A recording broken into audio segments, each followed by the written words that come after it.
जय श्री राम। इस प्रोग्राम में आपका स्वागत है।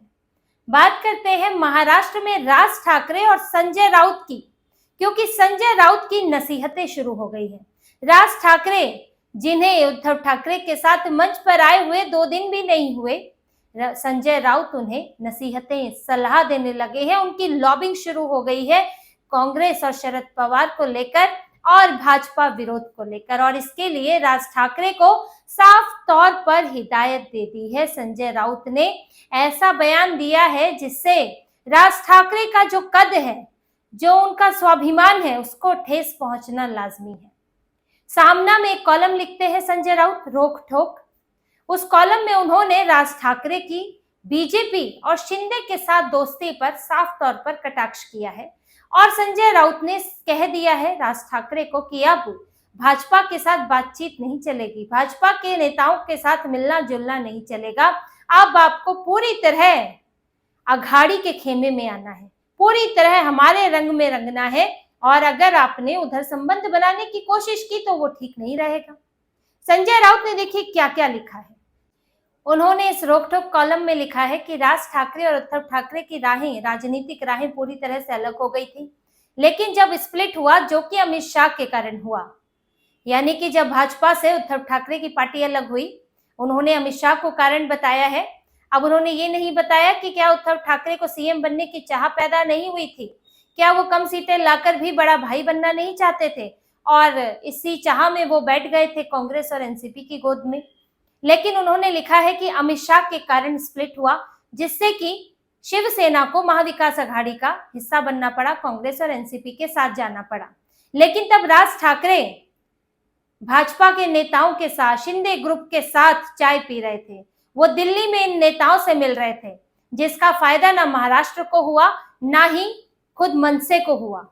तो यानी कि भाजपा के नेताओं के साथ दिल्ली में आप इन राजनीतिक कारोबारियों से मिलते हैं तो इससे कोई फायदा नहीं होने वाला है। ये एक तरह से राज ठाकरे को साफ तौर पर कह दिया गया है कि अब तक बीजेपी के साथ दोस्ती रख के आपको क्या फायदा हुआ, और इससे नुकसान ही हुआ है। और जब उद्धव ठाकरे मुसीबत में थे तब आप बीजेपी के साथ दोस्ती कर रहे थे, तो अब आप उनके साथ दोस्ती नहीं रख सकते हैं।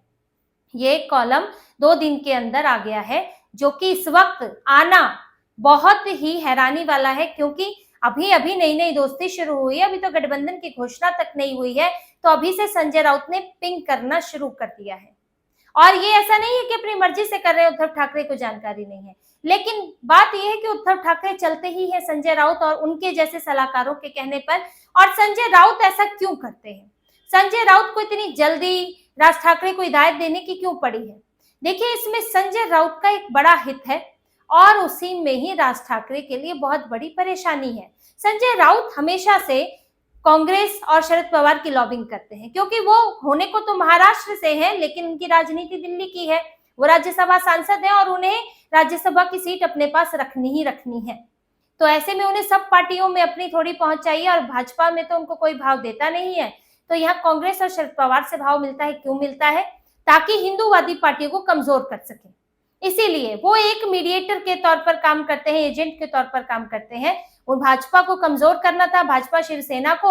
शरद पवार ये तो कह भी चुके हैं कि वो इनको अलग करना चाहते थे, तो संजय राउत ने अलग किया। आज शिवसेना कमजोर हो गई है, हिंदूवादी वोट भी कमजोर हो गया है। कहीं ना कहीं कमजोर हुआ कि जहां हिंदुओं के लिए बोलने वाली 2 पार्टियां थी, आज वो एक पार्टी तुष्टीकरण करने लगी है। बाला साहेब ठाकरे ने जिस पार्टी को बनाया था, तो संजय राउत इसमें कामयाब हुए थे। और संजय राउत सिपह सालार भी बने, घूमते हैं कि मैं झंडा उठा के चल रहा हूँ यूबीटी का, मैंने ही सब संभालना है, और उसके लिए देखो मैं कांग्रेस से भी बात करा लेता हूँ, मैं शरद पवार से भी बात करा लेता हूँ। तो बढ़िया मीडिएटर बने रहते हैं।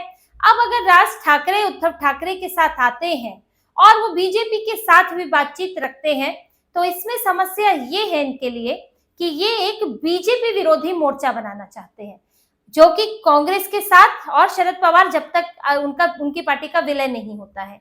क्योंकि अगर बीजेपी के साथ संबंध रहेगा तो भाजपा विरोधी मोर्चा पूरी तरह से नहीं बन सकता, जैसे कि उद्धव ठाकरे पूरी तरह विरोध करते हैं भाजपा का, और भाजपा का विरोध करते करते हिंदुओं का विरोध करते हैं, और तभी वो कांग्रेस के साथ फिट बैठ सकते हैं।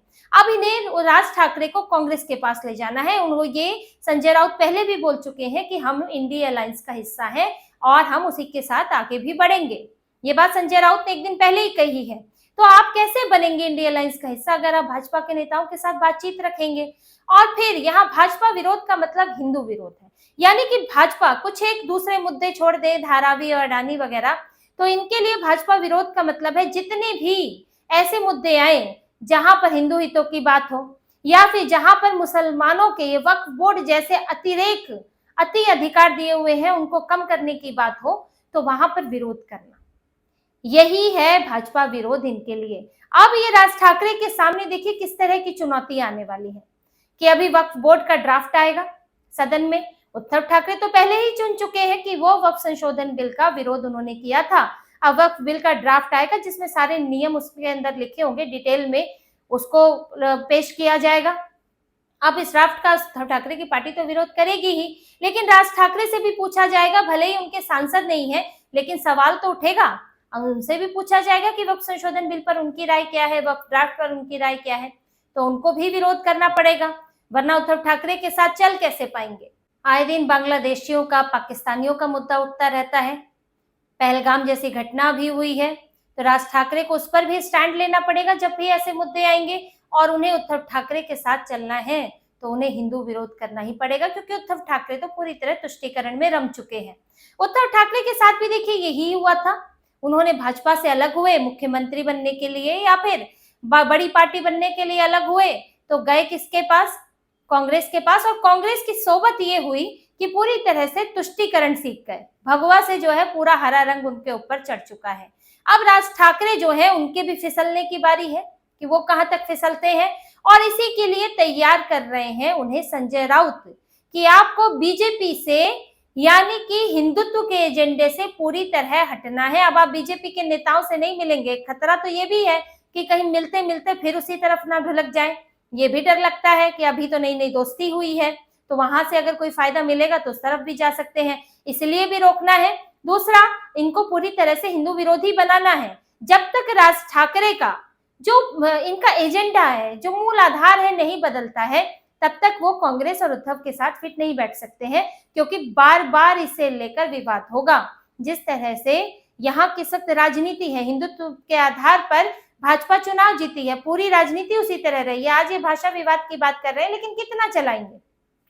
सरकार जो है फैसला वापस ले चुकी है। अब बीएमसी चुनाव, दूसरे स्थानीय निकाय चुनाव सिर पर है, तो मुद्दे तो दूसरे भी उठेंगे। वक्फ आएगा, अभी तो संसद चलने वाली है, सत्र शुरू होने वाला है, तब ये मुद्दा उठना ही उठना है। तो ऐसे में राज ठाकरे के लिए मुश्किल तो पैदा होगी। अब संजय राउत भाजपा से उन्हें अलग करके ये कोशिश में है कि अगर राज ठाकरे पूरी तरह से उसी रंग में रंग जाते हैं तो आसान होगा कांग्रेस की तरफ ले जाना।